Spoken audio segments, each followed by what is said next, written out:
चलिए स्टूडेंट, आज मैं बात करूंगा आरबीसी के बारे में। तो सबसे पहले है ना, हम लोग जो पढ़ रहे थे इससे पहले लेक्चर में हम लोगों ने पढ़ा था आरबीसी का इंट्रोडक्शन देखा था। इसका नॉर्मल काउंट के बारे में हम लोगों को जानकारी हो गई। इसके शेप एंड साइज के बारे में हम लोगों को जानकारी हो गई। इसके प्रॉपर्टीज के बारे में हम लोगों ने पढ़ ही लिया था। इसके फंक्शन के बारे में हम लोगों ने पढ़ लिया था। ठीक, तो ये सब सारी चीजें हम लोगों ने डिस्कस कर लिया था इससे पिछले वाले लेक्चर में। आज जो डिस्कस है हमारा आरबीसी के वेरिएशन में, है ना।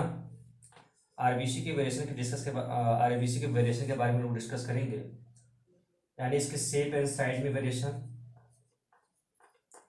और इसके काउंट में वेरिएशन। ठीक है, तो नॉर्मल तो हम लोगों को पता ही पता है, लेकिन है ना, कभी कभी इसका जो शेप एंड साइज जो होता है वो घट और बढ़ जाता है, या इसका काउंट घट बढ़ जाता है, तो कब होता है ये सब जानना जरूरी होता है। ठीक है, तो वही हम लोग आज डिस्कस करेंगे। तो सबसे पहले हम लोग इसके यानी वेरिएशन में शेप एंड साइज के वेरिएशन में हम लोग डिस्कस करेंगे। ठीक, तो सबसे पहले हम लोग वेरिएशन इन साइज में देखेंगे माइक्रोसाइट्स, मैक्रोसाइट्स एंड एनाइसोसाइट्स क्या होता है। तो अगर हम बात करें माइक्रोसाइट्स की, तो हमारे आरबीसी है ना। आरबीसी में जो हमारा ब्लड है, उस ब्लड में जो आरबीसी है उसका जो साइज होता है कैसा होता है, नॉर्मल होता है, तो उसको क्या बोलते हैं, नॉर्मोसाइट्स बोलते हैं। ठीक, लेकिन कभी कभी क्या होता है, ये जो साइज है वो नॉर्मल से ना होकर थोड़ा बड़ा हो जाता है, तो उसको हम क्या बोलते हैं, मैक्रोसाइट्स बोलते हैं, मैक्रोसाइट्स। और कभी कभी नॉर्मल से छोटा भी हो जाता है, तो उसको हम माइक्रोसाइट्स बोलते हैं। ठीक, ये क्लियर हो गया, है ना। तो माइक्रोसाइट्स कब डेवलप होता है, माइक्रोसाइट्स कब डेवलप होता है, आइए हम लोग एक एक करके देखते हैं। अगर हम माइक्रोसाइट्स की बात करें, तो मान लीजिए ये ब्लड है, इस ब्लड में आरबीसी है। तो अगर ब्लड का ऑस्मोटिक प्रेशर बढ़ जाए या ये हाइपरटोनिक हो जाए, हाइपरटोनिक हो जाए, तो क्या होगा कि जो आरबीसी में जो फ्लूइड है वो बाहर जाना स्टार्ट हो जाएगा। तो भी जब ये बाहर जाना स्टार्ट हो जाएगा तो क्या होगा, आरबीसी का जो साइज है वो छोटा हो जाएगा, जो हम लोग इसको क्या बोलेंगे, माइक्रोसाइट्स बोलते हैं। क्या बोलते हैं, माइक्रोसाइट्स। पहला कंडीशन हो गया। दूसरा कंडीशन कब माइक्रोसाइट डेवलप होता है, इन आयरन डिफिशियंसी, इन आयरन डिफिशियंसी एनीमिया में। आयरन डिफिशियंसी एनीमिया में भी आरबीसी का जो साइज है वो छोटा हो जाता है। ठीक, क्लियर हो गया जी। या डीप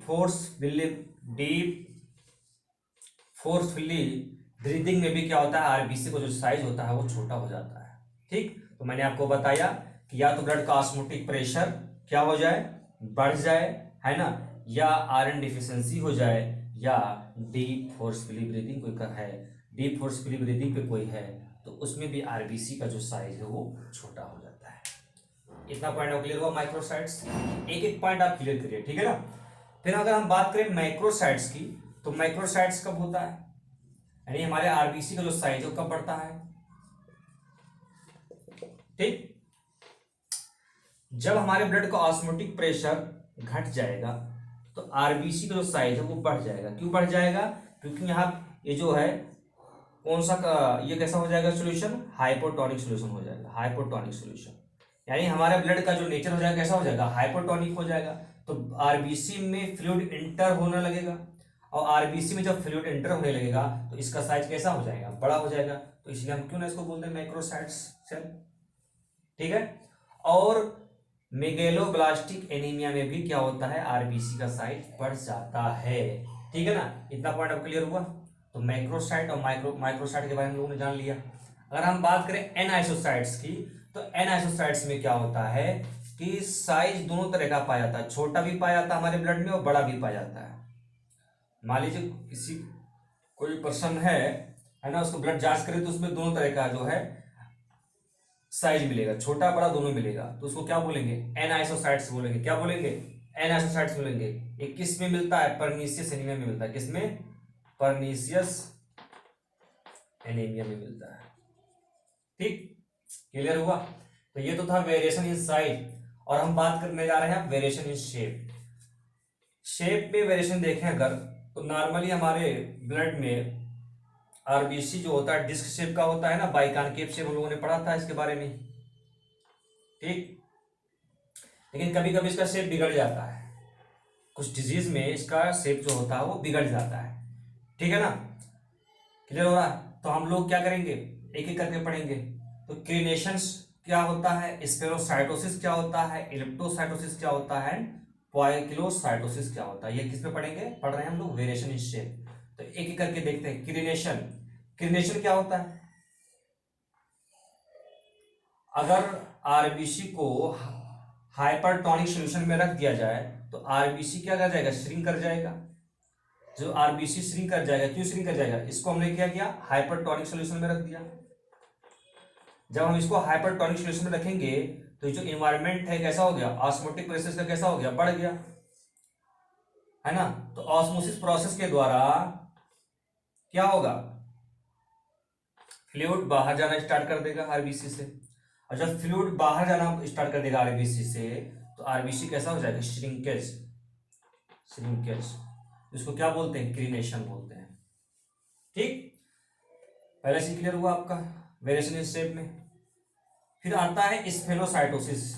स्फेनोसाइटोसिस क्या होता है, अगर हम आरबीसी को हाइपोटोनिक सॉल्यूशन में रख देंगे, हाइपोटोनिक सॉल्यूशन में रख देंगे, हाइपोटोनिक सॉल्यूशन, तो वहां पे क्या होगा कि ऑस्मोटिक प्रेशर कैसा हो जाएगा, घट जाएगा। और जब ऑस्मोटिक प्रेशर घटेगा तो फ्लूइड जो होगा वो इसमें इंटर होना स्टार्ट हो जाएगा आरबीसी में।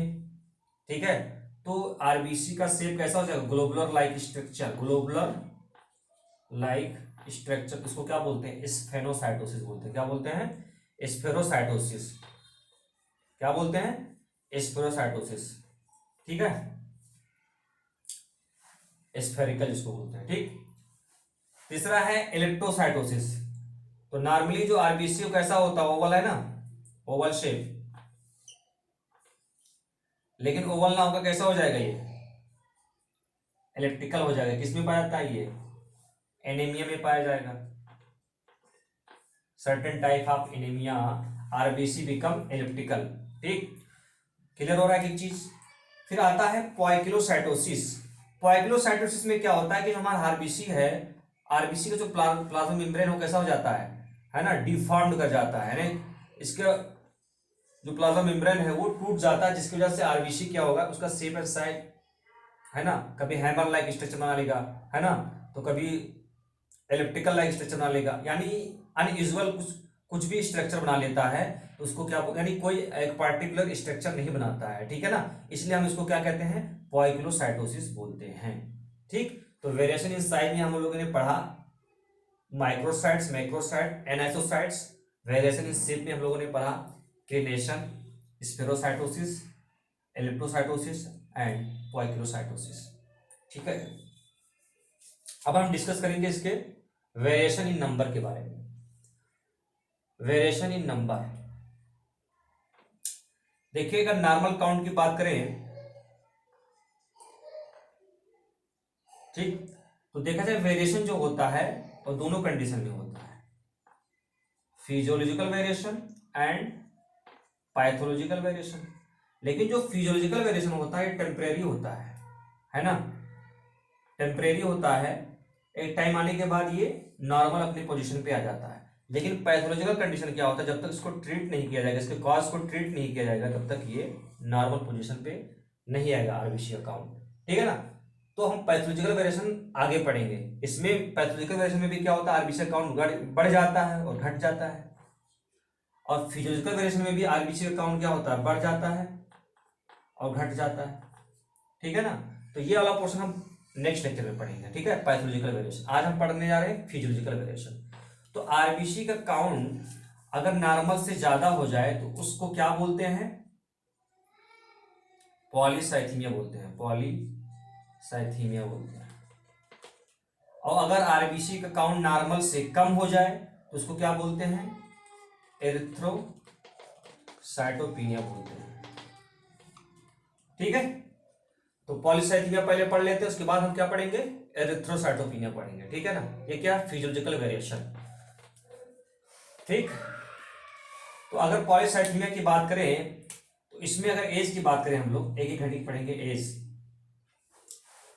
तो जब बच्चा जन्म लेता है तो उस समय न्यूबॉर्न बेबी में जो आरबीसी का काउंट होता है वो 8 to 10 मिलियन पर क्यूबिक मिलीमीटर होता है।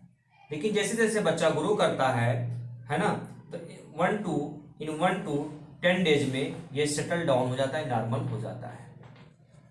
ठीक है, तो जब बच्चा एट बर्थ यानी जन्म के समय बच्चे में आरबीसी काउंट कितना होता है, 8 to 10 मिलियन पर क्यूबिक मिलीमीटर होता है। ठीक, उसके बाद अगर हम सेक्स की बात करें यानी जेंडर की बात करें, तो एक फीमेल है कोई, तो फीमेल में क्या होगा, बिफोर प्यूबर्टी, फीमेल में बिफोर प्यूबर्टी एंड आफ्टर मेनोपास, जब आफ्टर मेनोपास,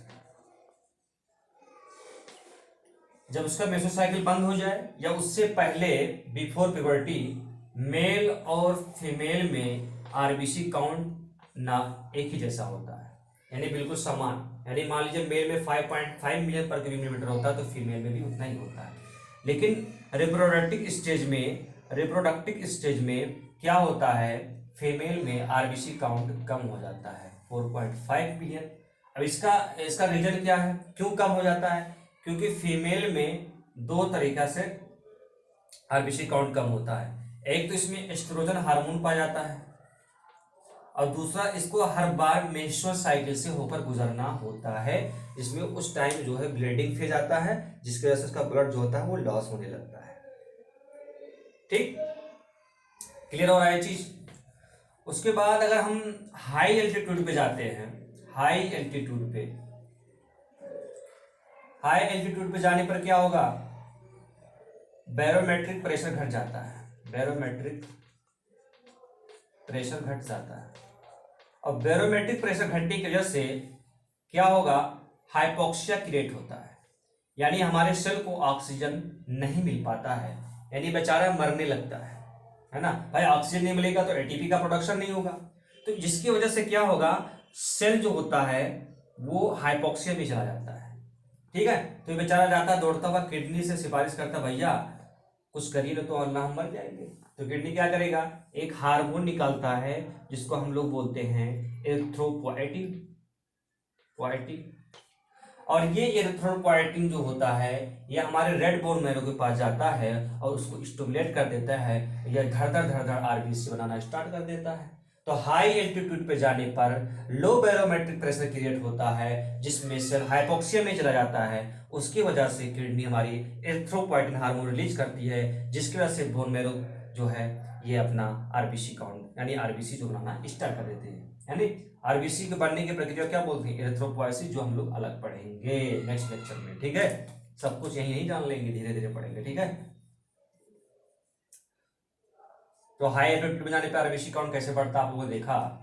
फिर बात करें मस्कुलर एक्सरसाइज, है ना। कोई आप हैवी वर्क करते हो तो सेल को क्या चाहिए भाई, जब हैवी वर्क करोगे तो सेल को क्या चाहिए, एनर्जी चाहिए। तो एनर्जी जो है सेल कैसे यूटिलाइज करती है, in the presence of oxygen. तो सेल को क्या होगा, ऑक्सीजन का रिक्वायरमेंट बढ़ जाता है, तो ऑक्सीजन का रिक्वायरमेंट बढ़ेगा तो क्या होगा, हाइपोक्सिया क्रिएट फिर हो जाएगा। और जब हाइपोक्सिया क्रिएट फिर से हो जाएगा तो फिर ये दोबारा जाए किडनी के पास, एरिथ्रोपोएटिन रिलीज होगा, देन बोन मैरो के पास ये जो एरिथ्रोपोएटिन है बोन मैरो को स्टिमुलेट करेगा, देन फिर आरबीसी प्रोडक्शन धड़ बढ़ जाएगा। ठीक है ना, तो ये सारी चीजें टेम्परेरी होती है, इसलिए तो हम बोलते हैं इसको फिजियोलॉजिकल वेरिएशन। अब यही अगर डिजीज की वजह से होता तो ये क्या होगा, जब तक हम डिजीज को ट्रीट नहीं करेंगे तब तक ठीक नहीं होगा। ठीक है, साथ ही साथ अगर हम बात करें इमोशनल कंडीशन, तो इमोशनल कंडीशन में क्या होता है भाई, बेचारा शॉक में चला गया, यानी क्या हो गया, बहुत ज्यादा इमोशनल है तो क्या होगा भाई, एंजाइटी में चला गया है, तो सिंपैथेटिक नर्वस सिस्टम उस समय एक्टिवेट हो जाता है। सिंपैथेटिक नर्वस सिस्टम, जब सिंपैथेटिक नर्वस सिस्टम एक्टिवेट होगा तो हमारा जो एड्रिनल ग्लैंड है वो क्या, कौन सा हार्मोन निकालेगा, एड्रेनालिन हार्मोन। कौन सा हार्मोन, एड्रेनालिन हार्मोन। और ये एड्रेनालिन हार्मोन स्प्लीन के पास जाएगा और कहेगा भैया जो कुछ जो रखे हो आप ना आरबीसी स्टोर करके उसको बाहर निकाल दो, क्योंकि इस समय बेचारा ये बहुत टेंशन में है और इसके सेल को ऑक्सीजन चाहिए, ठीक है ना। तो ऑक्सीजन यानी सेल को क्या चाहिए, ऑक्सीजन चाहिए, ठीक। तो क्या होगा, ये स्प्लीन क्या करेगा, कॉन्ट्रैक्ट कर जाएगा, सिकुड़ जाएगा, जो भी कुछ रखे मतलब इसके पास आरबीसी होता है वो सब कुछ ब्लड स्ट्रीम में भेज देता है, ठीक है ना। क्लियर हो गया चीज। फिर अगर हम बात करें टेम्परेचर की, अगर इन्वायरमेंटल टेम्परेचर ज्यादा है तो फिर क्या होगा, मेटाबॉलिज्म बॉडी का बढ़ जाएगा भाई, जाहिर सी बात है। हम लोग गर्मियों के दिनों में क्या होता है, बहुत ज्यादा पसीना होता है ना। तो जब मेटाबॉलिज्म बढ़ेगा तो फिर से क्या होगा, सेल ज्यादा ऑक्सीजन को यूटिलाइज करेगा, सारे के सारे जो हमारे सेल एक्टिवेट हो जाते हैं उस समय जब मेटाबॉलिज्म बढ़ता है। तो हाइपोक्सिया फिर से क्रिएट होगा, जब हाइपोक्सिया क्रिएट होगा तो फिर से किडनी वही एरिथ्रोपोएटिन हार्मोन रिलीज करेगी, और जब किडनी एरिथ्रोपोएटिन हार्मोन रिलीज करेगी तो फिर से ये बोन मैरो के पास जाएगा और इसको स्टिमुलेट कर देगा, और ये बोन मैरो धड़ धड़ धड़ धड़ आरबीसी बनाना स्टार्ट कर देगा, ठीक है। फिर हम खाना जब खाते हैं तो उस समय भी हमारे आरबीसी काउंट बढ़ जाता है, खाना खाने के बाद, ठीक है। जब हम खाना खाते हैं तो खाना खाने के बाद भी हमारे आरबीसी का जो है काउंट बढ़ जाता है, क्योंकि उस समय हम जब खाना खा रहे होते हैं तो हमारे जीआईटी जो है वो उस समय काम कर रही होती है और हमारा मेटाबॉलिज्म बढ़ जाता है, तो जिसकी वजह से फिर से हाइपोक्सिया क्रिएट होता है और देन फिर एरिथ्रोपोएटिन हार्मोन रिलीज होता है, फिर बोन मैरो के पास जाता है और रेड बोन मैरो हमारा आरबीसी जो बनाना स्टार्ट कर देता है। क्लियर हो गया चीज। तो हमारा टॉपिक क्लियर हो गया, increase RBC count in physiological variation में हम देख रहे हैं कि आरबीसी काउंट कब बढ़ता है, एज फैक्टर हो गया, सेक्स फैक्टर भी इंपॉर्टेंट रोल होता है, हाई एल्टीट्यूड पे जाने पर, मस्कुलर एक्सरसाइज, इमोशनल कंडीशन में जब जाते हैं तब भी आरबीसी काउंट बढ़ जाता है, एनवायरमेंटल टेम्परेचर बढ़ता है तब भी आरबीसी काउंट बढ़ता है, आफ्टर मील जब हम खाना खा लेते हैं तो उसके बाद भी आरबीसी काउंट बढ़ जाता है। आरबीसी कब घटता है देखिए, ठीक। फिजियोलॉजिकल में वेरिएशन में देखें कि आरबीसी जो है कब घटता है, उसको क्या बोलते हैं, एरिथ्रोसाइटोपिनिया। क्या बोलते हैं, एरिथ्रोसाइटोपिनिया। जब हम डीप सी में जाते हैं, जो गोताखोर होते हैं ना, जब हम डीप सी में जाते हैं तो वहां क्या होता है, प्रेशर बहुत ज्यादा बढ़ जाता है, तो प्रेशर बढ़ने की वजह से क्या होगा, ब्लड और ऑक्सीजन के बीच में टेंशन ज्यादा होता है, तो जिसके वजह से आरबीसी काउंट घट जाता है। पहला कंडीशन ये हो गया। दूसरा कंडीशन, जब हम डीप स्लीप यानी गहरे नींद में होते हैं तो हमारा जो मेटाबॉलिज्म होता है बहुत स्लो होता है, तो मेटाबॉलिज्म स्लो होगा तो क्या होगा, ऑक्सीजन का रिक्वायरमेंट उतना ज्यादा होता नहीं है, तो उस कंडीशन में क्या होगा, आरबीसी काउंट घट जाता है। ड्यूरिंग प्रेगनेंसी के दौरान भी आरबीसी काउंट घट जाता है, क्योंकि ये एक तरीके से घटना है, मतलब कहा जाता है कि रिलेटिवली घट जाता है, ठीक है ना, क्योंकि ईसीएफ एक्स्ट्रा सेलुलर फ्लूइड जो होता है वो बढ़ जाता है, साथ ही साथ प्लाज्मा वॉल्यूम भी बढ़ जाता है, प्लाज्मा वॉल्यूम भी बढ़ जाता है, जिसकी वजह से क्या होता है, हमारा ब्लड डाइल्यूट हो जाता है, तो रिलेटिवली क्या होता है, रिलेटिवली आरबीसी काउंट घट जाता है, ठीक है ना। तो हम लोगों ने ये डिस्कस किया आरबीसी के बारे में। आरबीसी में हम लोगों ने देखा variation in number of RBC, जिसमें हम लोगों ने फिजियोलॉजिकल वेरिएशन देखा, साथ ही साथ हम लोगों ने पढ़ा वेरिएशन इन साइज में हम लोगों ने देखा कि किस तरह छोटा बड़ा साइज होता है आरबीसी का, माइक्रोसाइट्स एंड एनाइसोसाइट्स। उसके बाद हम लोगों ने देखा वेरिएशन इन शेप के आधार पे हम लोग देखा क्रीनेशन स्प्रोसाइटोसिस, इलेप्टोसाइटोसिस एंड पॉइकिलोसाइटोसिस, ठीक है ना। ओके, बाकी हम नेक्स्ट लेक्चर में बात करेंगे। Thank you very much.